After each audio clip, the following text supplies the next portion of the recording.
మరి ఈరోజు మనం మాట్లాడబోయే అంశము ఏంటి అంటే, బైబిల్లో మనకి లూకా సువార్త 15వ అధ్యాయంలో మనం ఎవరిని చూస్తూ ఉంటాము? తప్పిపోయిన కుమారుడి గురించి మాట్లాడబోతున్నాము. కానీ ఈరోజు మనం తప్పిపోయిన కుమారుడు కాదు, తప్పిపోయిన తర్వాత ఇంటికి వచ్చిన తర్వాత తండ్రి ఎలాగైతే సంతోషంగా తనని దగ్గర తీసుకున్నారో తండ్రి గురించి కాదు, కానీ మనము ఇంకొక వ్యక్తి గురించి మాట్లాడబోతున్నాము ఆ యొక్క కథలో. ఇంకెవరున్నారు? ఎవరికైనా తెలుసా? వారి అన్న, తప్పిపోయిన కుమారుడి యొక్క అన్న గురించి మాట్లాడబోతున్నాము. పెద్ద కొడుకు గురించి మనం మాట్లాడుకోబోతున్నాము. ఎందుకు తన గురించి మాట్లాడుకుంటున్నామంటే, మనలో చాలా మంది ఆ వ్యక్తి దాగి ఉన్నాడు కాబట్టి, మనలో చాలా సార్లు ఆ వ్యక్తి అప్పుడప్పుడు బయటికి వస్తూ ఉంటాడు కాబట్టి మనం ఆ అన్న గురించి కూడా మనం ఈరోజు మాట్లాడుకోబోతున్నాము. ఈ యొక్క కథలో మనం చూసినట్లయితే ఇద్దరు వ్యక్తులు మనకు కనబడతారు, ఇద్దరు కుమారులు కనబడతారు. ఎవరు అంటే, ఒకడు ఏంటంటే తండ్రిని వద్దనుకొని, ఆయన గృహాన్ని వద్దనుకొని డబ్బులు తీసుకొని వెళ్ళిపోయి కష్టపడి సంతోషం లేకుండా ఉన్న ఒక వ్యక్తి గురించి చూస్తాము. అలాగే ఇంకో కుమారుడు ఎవరైతే తండ్రి యొక్క గృహంలోనే ఉన్నాడు, కానీ తను తండ్రి యొక్క మాట వింటున్నాడు, కానీ తను చెప్పిన పనులన్నీ చేస్తున్నట్టే ఉన్నాడు, కానీ సంతోషంగా లేడు. ఇద్దరు సంతోషం లేని వ్యక్తుల గురించి మనం చూస్తూ ఉంటాము. కానీ మనం ఈరోజు పెద్ద కొడుకు గురించే మనము చూస్తూ ఉంటాము. ఎందుకంటే మనం ఇక్కడ చర్చ్లో కూర్చున్నాము, దేవుడు చెప్పినవన్నీ మనం చేస్తూ ఉన్నాము. అరే, నేను పొద్దున్న లేసి ధ్యానం చేస్తున్నాను, బైబిల్ రోజు తెరుస్తున్నానని చెప్పట్లా, తుడుస్తున్నాను. నేను ప్రతి ఒక్క ఆదివారం మర్చిపోకుండా మిస్ అవ్వకుండా నేను చర్చ్కి వస్తున్నాను, ప్రేయర్ మీటింగ్స్ అన్నీ అటెండ్ అవుతున్నాను అన్నా సరే మనం చాలాసార్లు దేవుడి నుంచి దూరంగా ఉంటాము, తండ్రి దగ్గర నుంచి దూరంగా ఉంటాము, అసంతోషంగా ఉంటాము, మనకి జీవితంలో సంతోషం లేకుండా ఉంటుంటాం. అలాంటి ఒక పెద్ద కొడుకు గురించి మనం ఈరోజు మాట్లాడుతుంటాం. ఎందుకంటే మనం ఇక్కడ కూర్చున్నంత మాత్రాన, చెప్పినవన్నీ చేస్తున్నంత మాత్రాన మన హృదయంలో దేవునితో సంబంధం లేకపోతే, ఆయన యొక్క ఆలోచనతో మనకు అవగాహన లేకపోతే, ఆయన నుంచి కూడా మనం దూరంగా ఉన్నట్టే. మనం కూడా ఆ తప్పిపోయిన కుమారుడితోనే సమానము. గృహంలో ఉన్నా సరే, ఆయన సన్నిధిలో ఉన్నా సరే మనం తప్పిపోయిన కుమారుడితోనే సమానము. ఇక్కడ కూడా అక్కడ ఉన్న పెద్ద కొడుకు కూడా అలాంటి ఒక వ్యక్తిత్వం కలిగి ఉన్న వ్యక్తే. ఎందుకు ఈ మాట చెప్తున్నాను అంటే, మొట్టమొదటిగా మనం కథలో చూసినట్టయితే తన సహోదరుడు ఎప్పుడైతే నా యొక్క ఆస్తి నాకు ఇచ్చేసేయండి, నేను వెళ్ళిపోతాను అని చెప్పి వెళ్ళిపోయిన తర్వాత ఆ యొక్క అన్న తమ్ముడు గురించి పెద్దగా ఆలోచించలేదు, తన గురించి పెద్దగా ఆలోచించినట్టు కనపడలేదు, తన వెంట వెళ్ళినట్టు కనపడలేదు, తన్ని మాట్లాడి తన్ని సర్ది చెప్పి ఇంటికి తీసుకొచ్చినట్టు కూడా మనకేమీ కథలో తెలియట్లేదు. కానీ మనకి ఎక్కడ ఏం తెలుస్తుంది అంటే, తన ఇంటికి వచ్చేసిన తర్వాత తను చేసిన ఆ యొక్క సంభాషణ మనకు కనబడుతూ ఉంటుంది. అంటే ముందుగా ఆ సంభాషణ జరగనే లేదు. తన తండ్రి దగ్గరికి వెళ్ళి, అరే ఎందుకు ఈ తమ్ముడు ఎలా వెళ్ళిపోయాడు అని మాట్లాడను లేదు, నేను తమ్ముడు దగ్గరికి వెళ్ళి తన్ని అర్థం చేయించుకొని నేను తనకి సర్ది చెప్పి తీసుకొస్తాను అని కూడా మాట్లాడలేదు. మనం కూడా చాలాసార్లు అలా ఉంటున్నామా అని ఆలోచించాలి. నా జీవితంలో ఏ ప్రాబ్లం రానంత వరకు, నా జీవితంలో ఏ సమస్య లేనంత వరకు, నాకు పక్క వాళ్ళు జరిగే దానితో నాకేంటి సంబంధం అన్నట్టుగా ఉంటున్నామా అనేది మనం ఆలోచించాలి. మొదటి కొడుకు అలాగే ఉన్నాడు. ఇక్కడ మనం కూడా నాకు పక్కన వాళ్ళతో ఏ సంబంధం లేదండి, వాళ్ళ జీవితంలో ఏం జరుగుతుందో నాకెందుకు, నా జీవితంలోనే ఇన్ని సమస్యలు ఉన్నాయి, దాన్నే నేను తీర్చుకోలేకపోతున్నాను, పక్క వాళ్ళ గురించి నాకెందుకు, వాళ్ళు ఆనందంగా ఉన్నారా లేదా, సంతోషంగా ఉన్నారా లేదా, నాకెందుకు అని మనం జీవిస్తున్నామా అనేది ఆలోచించాలి. How are we living today? Are you not disturbed by the fact other person is sad? Are you not disturbed by the fact that the other person is having problem? Then there is some problem in you. మనలో ఆ యొక్క బాధ, తన వైపు చూపించాల్సిన ఆదరణ మనం చూపించలేకపోతున్నామా? ఏదో ఒక సమస్య ఉంది. ఈ యొక్క పెద్ద కొడుకులో కూడా అలాగే చేశాడు. రెండో విషయం మనం చూసినట్టయితే, తమ్ముడు తిరిగి వచ్చిన తర్వాత అక్కడ ఒక పండగ చేసుకుంటున్నాడు తండ్రి. అక్కడ పండగ చేసుకుంటున్నప్పుడు అక్కడ తన కోసం వచ్చేసినందుకు, ఒక సెలబ్రేషన్ చేసుకుంటున్నందుకు అక్కడ అన్నలో మనం ఏం చూస్తాము? అరే నా తమ్ముడు వచ్చేసాడు అని తను వెంటనే వెళ్ళి తండ్రిలాగా తన తమ్ముడిని కూడా హత్తుకున్నాడా? లేదు. ఇక్కడ మనం చూసినట్టయితే అక్కడ ఏం రాసిందో చూద్దాము. అందరూ లూకా సువార్త 15వ అధ్యాయం తీసినట్టయితే, అయితే అతడు కోప్పడి లోపలికి వెళ్ళనొల్లకపోయెను, అంటే నేను లోపలికి వెళ్ళను అని తను కోప్పడి అక్కడికక్కడే ఉండిపోయాడంట. What do we see here? He's angry. He's angry that there is a celebration going on for his brother because he returned back. అంతేకాని తను సంతోషంగా లేడే, నేను నా తమ్ముడు కోసం నేను సంతోషంగా ఉన్నానా లేదా అని అక్కడ తనేం ఆలోచించట్లేదు. నా తమ్ముడు అరే ఎన్ని కష్టాలు పడి తన ఇంటికి తిరిగి వచ్చాడు, అయినా సరే నేను ఆ సంతోషం తను అక్కడ చూపించట్లేదు. కానీ తను ఏం చూపిస్తున్నాడంటే అక్కడ కోపాన్ని చూపిస్తున్నాడు. మనలో కూర్చున్న వాళ్ళలో మనం కూడా అలా ఉన్నామా అనేది ఒక నిమిషం ఆలోచించాలి. నేను అన్నీ చేస్తున్నానే, నేను ఇక్కడే కూర్చుంటున్నాను, అన్నీ చేస్తున్నాను, కానీ నా పక్క వ్యక్తి ఎందుకు ఆ యొక్క ఆశీర్వాదం పొందాడు అని మనకు కోపం వస్తుందా ఆలోచించాలి. నేను రోజు చేయాల్సినవన్నీ చేస్తున్నాను, అయినా పక్క వ్యక్తి ఎందుకు ఆశీర్వదింపబడుతున్నాడు, తనకి ఎందుకు సంతోషం దొరుకుతుంది అని మనం బాధపడుతున్నామా, కోపంగా ఉన్నామా అనేది మనం ఆలోచించాలి. అరే నేను ఇవన్నీ చేశాను, తనకెందుకు దొరకాలి, తనకి అది దొరకకుండా ఉండాలి అని మనం ఆలోచిస్తున్నామా, మన దగ్గర ఉన్నవన్నీ మర్చిపోయి తనకి దొరికిన ఒక్కదాని గురించి మనం ఆలోచించి కోపపడుతున్నామా అనేది మనం ఆలోచించాలి. He was becoming angry, he was becoming toxic. Mind అంతా కూడా టాక్సిక్గా అయిపోతూ ఉండింది. తను ఎందుకు అంటే తను అక్కడ జరిగిన విషయం బట్టి సంతోషించలేదు. ఈరోజు కూడా మనం చూసినట్టయితే దేవుని ఎరగని వాళ్ళు ఎవరైనా మన దగ్గరికి వచ్చి వాళ్ళు ఆశీర్వదింపబడ్డారు అనగానే ఒకలాంటి కోపం వస్తుంది. ఎందుకు వస్తుంది? అరే నాకు ఇన్ని సంవత్సరాల నుంచి నేను వెళ్తున్నాను, నాకు రాని ఆశీర్వాదం తనకి ఒక్క రోజులో ఎందుకు దొరికింది, తనని ఎందుకు దేవుడు అంతలా ఆశీర్వదిస్తున్నాడు అని మనం ఆలోచిస్తూ ఉంటాము. He became angry. అరే నేను ఇన్ని రోజులు నా ప్రమోషన్ గురించి నేను ప్రార్థిస్తున్నాను, దాని గురించి శ్రమ పడుతున్నాను, కానీ ఇది ఎవరో కొత్త వ్యక్తి వచ్చాడు, వచ్చిన కొన్ని నెలల్లోనే ప్రమోషన్ కొట్టేసి తీసుకెళ్ళిపోయాడు. కోపం.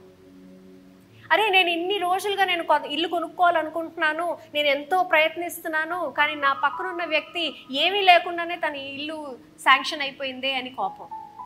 నేను లాటరీ గురించి ఎన్నో రోజుల నుంచి లాటరీ కొట్టాలి అని చెప్పి ఎంతో ప్రార్థిస్తున్నాను, దాని గురించి శ్రమ పడుతున్నాను, ఈ వ్యక్తి ఒక్కసారి కొనుక్కున్నాడు టికెట్, తనకి డబ్బులు ఇలాగే వచ్చేసాయి. కోపం. మనం ఎన్నిసార్లు అలా పక్క వ్యక్తి ఆశీర్వదింపబడుతున్నాడని మనం కోపంగా ఉన్నాము అనేది ఆలోచించాలి. అలాంటి వ్యక్తిగా మనం ఈరోజు ఇక్కడ ఉన్నామా అనేది మనం ఆలోచించాలి. మూడవ పాయింట్ ఇక్కడ చూసినట్టయితే తండ్రి బయటకు వచ్చాడు, తనతో మాట్లాడుతున్నప్పుడు అక్కడ ఏం చేశాడంటే ఆ కోపం నుంచి నెక్స్ట్ బ్లేమ్ గేమ్కి వెళ్ళిపోయింది. నేను ఇన్ని చేశాను, నేను ఇవన్నీ చేస్తున్నాను, నువ్వు చెప్పినట్టన్నీ చేస్తున్నాను, అయినా సరే నువ్వు నాకు ఒక్క చిన్న సెలబ్రేషన్ కూడా చేయలేదు అని కోపం తండ్రి వైపు చూపిస్తున్నాడు. మనం కూడా దేవుడి దగ్గర అలాగే అడుగుతున్నామా అని ఆలోచించాలి. Are you listing out all the things that you have done for God? Are you listing out all the things that you have done for your Father? నేను ఇవన్నీ చేశాను దేవా, నేను ఉపవాసం చేశాను, నేను చర్చ్కి వెళ్ళాను, పక్క వాళ్ళకి డబ్బులు పంచాను, అనాథలకి నేను డబ్బులు ఇచ్చాను, వాళ్ళకి చదివించాను, ఇవన్నీ చేశానే, లిస్ట్ అవుట్ చేస్తూ ఉన్నావా నువ్వు కూడా? మరి నాకెందుకు ఈ ఆశీర్వాదం దొరకలేదు, నువ్వు నా కోసం ఎందుకు ఇది చేయలేదు అని మనం లిస్ట్ అవుట్ చేస్తున్నామా అని ఆలోచించాలి. Are you listing out all the blessings, all the things that you have done for God? అలాంటి లిస్ట్ రాసుకున్నట్టయితే అది నీకు తండ్రికి ఉన్నది సంబంధం కాదు, ఒక బిజినెస్, ఒక ఒప్పందం. నేను ఇది నీకు ఇస్తాను, నువ్వు నాకు అది ఇవ్వు, నేను ఇది నీ దగ్గర నుంచి తీసుకుంటాను, నేను నీకు ఇది ఇస్తాను అనేది ఒకలాంటి జాబ్ అయిపోతుంది. చెక్ లిస్ట్ పెట్టుకుంటున్నావా? ప్రతిసారి వెళ్ళాను, చేశాను, ఇవన్నీ చేశాను, సో నాకు ఇది దక్కాలి అని మీరు ఆలోచిస్తున్నారా? It's becoming a business for you. You don't have a relationship anymore. మనకి నచ్చుతుందా? ఎవరన్నా వచ్చి నేను ఇవన్నీ నీకు చేశాను, నువ్వు నాకు ఇది చేయాలంటే మనకి నచ్చుతుందా? నచ్చదు కదా. మరి మనం ఎందుకు తండ్రి దగ్గర ఆ లిస్ట్ పెట్టుకొని వెళ్ళి ప్రార్థిస్తున్నాము? When you're praying, are you listing out all the things that you have done for God, or are you just praying with love? Are you just praying with gratitude? ఆయన నీకు చేసిన వాటి గురించి ఆనందంగా సంతోషంగా ప్రార్థిస్తున్నావా? దేవా నేను ఇవన్నీ చేశాను, సో నాకు ఇది ఇచ్చేసేయండి మీరు అని ప్రార్థిస్తున్నావా? ఇక్కడ కొడుకు కూడా అదే విధంగా తను ఏమేం చేశాడో తండ్రి కోసం అవన్నీ లిస్ట్ అవుట్ చేస్తున్నాడంట. ఎక్కడుందో చూద్దాము. అందుకు అతడు తన తండ్రితో, ఇదిగో ఇన్నేళ్ళు నేను సేవించుచున్నాను, నీ ఆజ్ఞను నేను మరువలేదు, అయినను నా స్నేహితులతో సంతోషపడినట్లు నీవు నాకెన్నడూ ఒక్క మేక పిల్ల కూడా ఇవ్వలేదు అని ఆలోచిస్తున్నాడు. అలాగే మనం కూడా ఆలోచిస్తున్నామా? నేను ఇవన్నీ చేశానే, నాకు ఒక్క చిన్న బ్లెస్సింగ్ కూడా రాలేదని ఆలోచిస్తున్నావా? You have to stop thinking, you have to stop making a list of things that you're doing for God. నాలుగో పాయింట్ ఏంటి అంటే he ignored all his privileges. తనకి దక్కిన ఆశీర్వాదాలన్నీ తను మర్చిపోయాడు. దొరకనిది ఆ ఒక్క చిన్న మేకపోతు గురించి ఆలోచిస్తున్నాడు. ఏం దొరకలేదు. తను పెద్ద కొడుకుగా ఆ యొక్క గృహంలో ఉన్నందుకు తనకి కొన్ని ప్రివిలేజెస్ ఉన్నాయి. తనకి కావాల్సిన గౌరవం దక్కుతుంది. తనకి కావాల్సినదంతా అక్కడ తండ్రి తర్వాత తనకి దక్కేదంతా తనకే ఫస్ట్. అది మర్చిపోయాడు. తన మేకపిల్ల ఏంటి, తనకి ఎన్ని కావాలంటే అన్ని పండుగలు తనకి చేసుకున్న అధికారం కూడా తండ్రి తనకి ఇచ్చాడు. తను పెద్ద కొడుకు కాబట్టి తను అక్కడ కొడుకు ఏం చేశాడు, అవన్నీ మరిచి తమ్ముడు వచ్చాడని చెప్పి, తమ్ముడని కూడా అక్కడ చెప్పడు, నీ కుమారుడు అని చెప్తూ ఉంటాడు. నా తమ్ముడు వచ్చాడే అందుకని నువ్వు చేశాను కూడా కదా, నీ కుమారుడు అన్ని అక్కడి నుంచి వచ్చినందుకు నేను ఇన్ని చేసినవన్నీ మర్చిపోయి తనతో నువ్వు సంతోషపడుతున్నావు అని చెప్పి నిందిస్తున్నాడు. అలా మనం ఎప్పుడన్నా నిందించామా అనేది ఆలోచించాలి. అలాంటి నిందలు మనం దేవునికి ఇవ్వకూడదు. ఎందుకంటే దేవుడు మనకి ఇవ్వాల్సిన రెస్పెక్ట్, ఆ స్టేటస్, ఆ యొక్క ప్రివిలేజెస్ మనకు ఆల్రెడీ ఇచ్చున్నాడు. కానీ మనం దక్కని దాని గురించి, ఒక్కదాని గురించి ఆలోచించి మనకి ఇవన్నీ ఇగ్నోర్ చేయకూడదు, అన్నీ మర్చిపోకూడదు. 5వ పాయింట్ మనం చూసినట్టయితే ఇక్కడ ఇంకోటి ఏం చేశాడంటే, తన తమ్ముడు చేసిన తప్పులన్నీ కూడా తను తండ్రికి గుర్తు చేస్తున్నాడు. తను ఏమేం చేశాడు, నీ డబ్బులు తీసుకెళ్ళిపోయాడు, అక్కడ అందరికీ పనిచేశాడు, అంతా పోగొట్టేసుకొని వచ్చాడు, అయినా అలాంటి వ్యక్తికి నువ్వు చేస్తున్నావా అని నిందిస్తున్నాడు. ఈరోజు సమాజం కానీ, మన ఇంట్లో వ్యక్తులు కానీ, మన స్నేహితులు కానీ చూసినట్లయితే మన తప్పుల్ని ఎప్పుడూ మర్చిపోనివ్వరు. They keep reminding us. ఎందుకు? నేను చాలా మంచి వాళ్ళని పదే పదే గుర్తు చేసుకోవడానికి. Are you also comparing yourself like that with others? దేవా, తన్నెందుకు దీవించావు? తను అసలు బయట ప్రవర్తన సరిగ్గా లేదు, తను సరిగ్గా దుస్తులు వేసుకోవట్లేదు, తను ఏమి ప్రార్థన చెయ్యట్లేదు, అయినా నువ్వు తన్ని దీవించావే అని నువ్వు ఆలోచిస్తున్నావా? ఈరోజు నీ పక్కన కూర్చున్న వ్యక్తి గురించి, తనకి వచ్చిన ఆశీర్వాదం గురించి నువ్వు ఆనందిస్తున్నావా, దుఃఖపడుతున్నావా, కోపంగా ఉన్నావా అనేది మనం ఆలోచించాలి. He is forgetting about all the blessings that he has got and he is only remembering that one thing that he is not getting.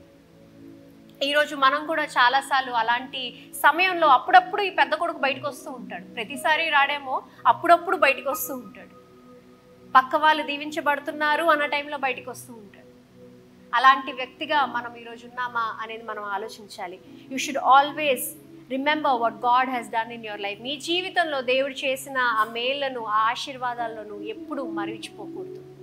పక్క వాళ్ళు దీవించబడుతున్నారు అని మనం బాధపడకూడదు. వారి సంతోషంలో నువ్వు సంతోషంగా ఉన్నావా అని ఆలోచించాలి. వారి సంతోషంలో నువ్వు కూడా ప్రార్థన చేస్తున్నావా అని ఆలోచించాలి. వారు ఎదగాలని నువ్వు ప్రార్థన చేస్తున్నావా అని ఆలోచించాలి. కానీ అరే వీళ్ళేంటి, మనం అందరం కలిసే ఉంటాము, కలిసే కూర్చొని ప్రార్థన చేస్తుంటాము, కానీ మనకన్నా ముందు వాళ్ళకి వచ్చింది అంటే బాధపడుతూ ఉంటాము. మన ప్రమోషన్ రావాల్సింది వాళ్ళకి వచ్చింది అంటే బాధపడుతూ ఉంటాము. Are you in that position today? Then God is telling you that you are not supposed to be there in that position anymore. Because దేవుడు ఇక్కడ నీతో చెప్తుంది ఏంటంటే, నువ్వు ఎల్లప్పుడూ నాకు తోడుగా ఉన్నావు, నావన్నీ నీవే అని దేవుడు ఈరోజు నీతో చెప్తున్నారు. You are always there with me. Everything that I have is yours. దేవుడు నిన్ను మరువలేదు, దేవుడు నిన్ను ఇగ్నోర్ చేయట్లేదు, ఆయన నిన్ను ఏవి తీసి పక్కన పెట్టేలేదు. నీకు ఇవ్వాల్సింది దేవుడు తప్పనిసరిగా ఇస్తాడు. ఆమెన్. అలా అని చెప్పి పక్క వారికి వచ్చిందని దేవుడు నన్ను మర్చిపోయాడు, నేను ఇలా ఎందుకున్నాను, దేవుడితో గొడవ పట్టం కానీ, దేవుడి పైన ఆ కోపం చూపించటం కానీ మనం చేయకూడదు. ఎందుకంటే దేవుడు మనల్ని ఎప్పుడు మరవడు, ఎప్పుడు మనల్ని విడవడు. మనం ఇందాకే పాటలో కూడా చూసాం, రైట్? మనం కూడా పాడుతున్నాం కదా, కానీ పాడే విషయాలు కొన్నిసార్లు మన జీవితంలో మర్చిపోతూ ఉంటాము. ఆ పాట వరకే ఉంటుంది మనకు ఆ విషయం. You should always remember that God is never going to leave you or he's not going to abandon you. మనం పక్క వాళ్ళ గురించి, వారి వీక్నెసెస్ గురించి, వారు చేసిన వాటి గురించి వాళ్ళు తిరిగి వస్తున్నప్పుడు కూడా గుర్తు చేస్తూ ఉంటాము. అది మనం ఆపివేయాలి. We should stop that. Stop reminding of their mistakes. Stop reminding of them of what they have done in their lives when they are coming back into the Lord, when they are coming back to the place of the Father. It is not our story. It is not our job to do that. యేసు ప్రభు కూడా ఇలా తిరిగి వచ్చిన బిడ్డలందరి గురించి నువ్వు ఇవి చేసావు, అవి చేసావు, అవి చేసావు అని లిస్ట్ వేస్తే ఎంత పెద్ద లిస్ట్ వస్తుందో, అలాగే దేవుడు మన గురించి నేను నీకు ఇవన్నీ చేశానని లిస్ట్ వేస్తే ఎంత పెద్ద లిస్ట్ వస్తుందో. కానీ దేవుడు అలా చేయట్లేదే. మనమే ఎందుకు లిస్టులు మెయింటైన్ చేసుకుంటున్నాం? Why are we only maintaining the check list that we are doing every day? Why are we maintaining the checklist of what we have done for the Father, for the church, or for the fellow beings? అనేది మనం ఎప్పుడు ఆలోచించి ఉండాలి. నువ్వు కూడా బాధపడుతున్నావా పక్కవారి గురించి ఆలోచించాలి. Are you rejoicing in their success? You have to start thinking. Are you refusing to join their happiness? ఎప్పుడైనా పక్క వాళ్ళు సంతోషంగా సెలబ్రేషన్ చేసుకుంటున్నారు రండి అంటే చిచ్చి నేను వెళ్ళను, నేను ఎందుకు వెళ్ళాలి, అది హీ డజంట్ డిజర్వ్ ఇట్, తనకి దక్కకూడదు దక్కింది, నేను వెళ్ళను, అది నాకు దక్కాల్సింది, నేను ఇక్కడే ఉంటానని మనం ఆలోచిస్తున్నామా? Are you stopping yourself from enjoying the celebration of others? ఆలోచించాలి. నువ్వు ఏదైనా పని చేస్తున్నావంటే ఏదన్నా తిరిగి పొందుతావన్న ఒక ఆలోచనతోనే చేస్తున్నావా? పెద్ద కొడుకు వలె ఆలోచించాలి. నువ్వు చేసే పనులు కానీ, నీవు చేసే విషయాలు కానీ, నువ్వు మాట్లాడే మాటలు కానీ ఏదో ఒక స్వార్థంతో చేస్తున్నావా అనేది నువ్వు ఆలోచించాలి. స్వార్థంతో చేసే పనులకి ఎటువంటి ఉపయోగం ఉండదు. Whatever you are doing, if you are having a personal gain or a thought of having a personal gain from it, it doesn't make any sense. It doesn't mean that you are having a real relationship. It doesn't mean that you are actually loving God over there. You are doing a business over there. అది మనం ఆలోచించాలి. నువ్వు కూడా పక్క వాళ్ళకి దక్కిందే నాకెందుకు దక్కలేదు, it is unfair అని అనుకుంటున్నావా? That means you have to change your thought today. You have to change the way you're thinking today. ఆలోచించాలి, చాలా బలంగా ఆలోచించాలి. ఎందుకంటే దేవుడి దగ్గర ఎన్నో ఉన్నాయండి, మనందరికీ ఇచ్చే అంత సమృద్ధి ఉంది ఆయన దగ్గర. పక్కవారికి ఇచ్చినంత మాత్రాన నీకు దక్కదు అనేది మనం ఆలోచించకూడదు. మరి ఈరోజు మీరు ఎలాంటి కుమారుడి వలె ఉంటారు అనేది మీరు ఆలోచించాలి. ఎలా ఉంటారు? పెద్ద కుమారుడి వలెనా లేకపోతే చిన్న కుమారుడి వలె ఉంటారా? ఇక్కడ ఈ యొక్క కథలో మూడో కుమారుడు కూడా ఉన్నాడు. ఎవరు అంటే ఆ కథ చెప్తున్న కుమారుడు. ఏ కుమారుడైతే తండ్రి కోసము తన ఇల్లుని వదిలి తప్పిపోయిన పిల్లల గురించి ముందుకు వెళ్ళి తనని తీసుకొచ్చి మళ్ళీ ఇంటికి కలిసి ఆనందించే ఒక కుమారుడు ఎవరిది? యేసు. మనం కూడా అలాంటి కుమారుడు వలె ఉండాలి. నీ తోటివారు, నీ యొక్క అన్న, నీ యొక్క తమ్ముడు, నీ యొక్క చెల్లి, నీ యొక్క అక్క వాళ్ళు ఎదుగుతుంటే నువ్వు బాధపడకూడదు. వారితో సహా కలిసి నువ్వు ఆనందించాలి, వారితో సహా నువ్వు కలిసి ప్రార్థించాలి. అప్పుడు దేవుడు మిమ్మల్ని కూడా ఇంకా అబండెంట్గా మిమ్మల్ని ఆశీర్వదిస్తారు, ఎంతో సమృద్ధిగా మిమ్మల్ని ఆశీర్వదిస్తారు. ఎలాంటి కుమారుడు వలె ఉండాలి? తప్పిపోయిన వాళ్ళని ఇంటికి తీసుకొచ్చి వారి యొక్క తప్పుల్ని మరిచి వాళ్ళతో సంతోషించే ఒక కుమారుడిగా మనం ఈరోజు ఉండాలని, మనం ప్రార్థించాలని నేను ఆశిస్తున్నాను.